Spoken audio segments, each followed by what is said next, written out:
But I'm not going to change my personality. Ain't nobody, they can't fire me. I make too much money to get fired. So they can't fire me. I can tell you, I also spoke. Co-chairman of Disney, the boss, Jimmy Pitaro, who made it very, very clear we are taking this matter very seriously.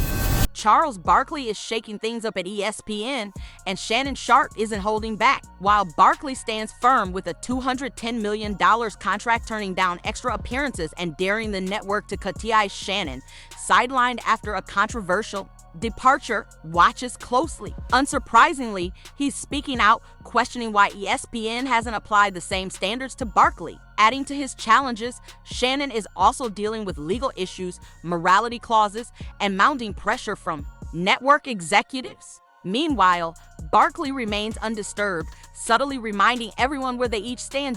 So, what's actually going on behind the scenes? Why does Charles seem beyond reproach while Shannon was removed? Let's break it down. Barkley recently joined Dan Dakich on Outkick's Don't At Me and made some pointed statements about his ESPN role. He bluntly told the network that he won't discuss the Lakers regardless of their payment. Charles is committed to speaking his mind effectively, giving ESPN to choices, take it or leave it. 2 different radio national shows, and I said, I don't want to talk about LeBron James every freaking day or Brett Favre or Aaron Rodgers or all the bullshit you got to talk about. I don't want to do that every day. Now you're going to ESPN. And you've been critical of ESPN, particularly their coverage of the Lakers. What are your thoughts as this is your last season heading over? Yeah, Dan, I'm not going to change. I'm going to do what I want to do. Nobody's going to tell me what to say or what to do. I thought I get upset. They're like the Lakers are contenders. I'm like, no, they're not. No, they're not contenders.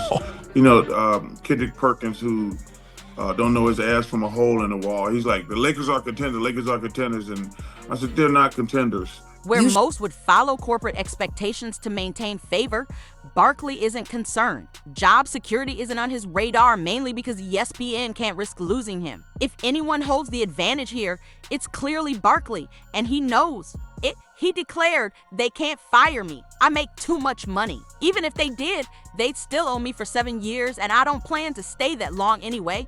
He added, if they want to cut TIs, I'd be fine with that. The only thing we're negotiating now is how long I'll be around, he concluded. I'm not worried about losing this job. No one at ESPN is going to control what I say or do. That's not happening. In 2022, Barkley signed a 10-year, $210 million contract to serve as an analyst for one of ESPN's most high-profile basketball shows. Charles Barkley has reportedly agreed to a 10-year deal with TNT that's estimated to be worth over $100 million. Let's be honest, Barkley is arguably one of the most popular sports studio analysts out there, and he's in a landscape where salaries for sportscasters have just changed dramatically over the years. And if TNT were to let him go, it'd just be terrible, just terrible. With agreements like this, the full payment is typically guaranteed. So if Charles crosses a line, ESPN is still financially committed. That's not a situation they want to navigate, especially since Barkley isn't looking to work well into old age. But for me personally, I wanted you guys to hear from me because I'm not doing any more interviews. Don't y'all be calling me. Nobody calling me. I'm not talking about this again, but I want to tell my NBA and NBA TV and TNT family that I'm not going to another network, but I'm going to pass the baton to either Jamal Crawford or Vince Carter or you, Steve. But next year, I'm going to just retire after 25 years, and I just want to say thank you. Barkley is preparing to retire, unlike others such as Stephen A. Smith and Shannon Sharpe, who are still pursuing new opportunities. When their contracts expire, they're counting on extensions, which means they're careful not to upset decision makers. Barkley, however, caught many off guard earlier this year on NBA TV when he stated, "I'm not going anywhere except TNT, but I've already decided next year will be my last on television. And no, this isn't part of a bargaining strategy." Although he's spoken with other networks, he's made it clear he's not planning to sign with any of them. You know, there's been a lot of noise around our network the last few months. And I just want to say, I've talked to all the other networks, but I ain't going nowhere.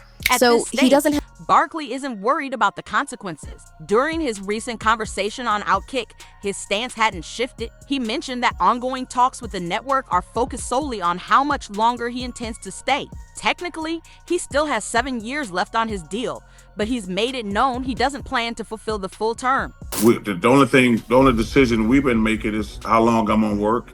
And I've been going back and forth with TNT for the last 2 months, whether I'm gonna work 2 years or 3 years.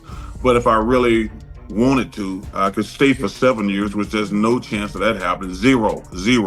One thing worth noting, if ESPN ends his contract early, they're still obligated to pay out the full value. Additionally, Barkley has expressed no interest in joining shows like Get Up, First Take, SportsCenter, or any other ESPN segments once he transitions.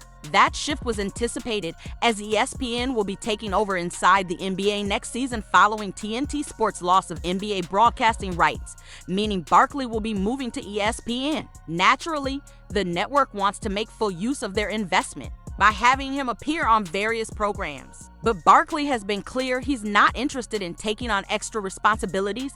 He's also not particularly eager to work alongside on-air figures like Stephen A. Smith or Kendrick Perkins. In fact, Barkley once said Perkins can't tell the difference between a hole in the wall and his own backside, a strong indication that any team up between them is improbable. Put simply, Barkley is proving to be a difficult fit for ESPN. He's pushing limits and facing little resistance. If anyone's feeling particularly upset by all of this, it's Shannon Sharpe. After all, this is the same network that parted ways with him due to a lawsuit, so it's understandable that he has strong opinions about how Barkley's being treated. Word is Shannon had a few things to say about the situation. But before he starts pointing fingers, it's important to recognize that he and Barkley are in very different situations. To start, Sharpe doesn't carry the same influence. According to the New York Times, ESPN might be paying him $6.5 million a year to debate Stephen A. Smith twice weekly on First Take, but that doesn't make him irreplaceable, especially when there's an ongoing legal issue involving a woman just above the legal drinking age. And this isn't only about star power. Disney has long taken a cautious, risk-averse approach to talent deals. Part of that includes a standard morality clause in contracts, which gives the company the ability to discipline or end relationships with employees whose behavior could damage the brand. The language in these clauses, terms like public, disrepute, humiliation, or scandal, is intentionally broad. It provides Disney with the ability to act swiftly, as they did with Shannon. While some believe he was treated unfairly, the fact remains that he showed poor judgment. Disney didn't act impulsively. Sharpe, who is 56, was involved with a 19-year-old woman. Given his public profile, someone on his team should have stepped in, perhaps even arranged a non-disclosure agreement, especially after last year's viral Instagram incident. When his personal life briefly became public, you'd expect more discretion, but that didn't happen.